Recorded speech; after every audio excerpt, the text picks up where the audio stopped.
how to unfollow people who don't follow you on Instagram. Hi guys, in this video I will tell you how you guys can unfollow all the people who do not want to follow you on Instagram. So simply all that you guys need to do is to just simply open up the App Store, and then once you guys have opened up the App Store, after that tap on the search bar and type in unfollow. So once you guys type in unfollowers for Instagram, after that you guys are gonna basically see all of these different options.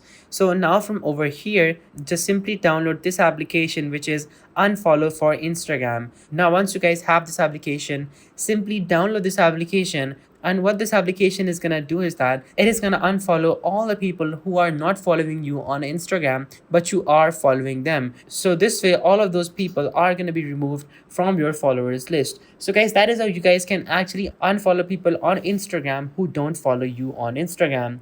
So guys, this is the process. Thank you so much for watching. Be sure to like, subscribe, and share. Till next time, goodbye.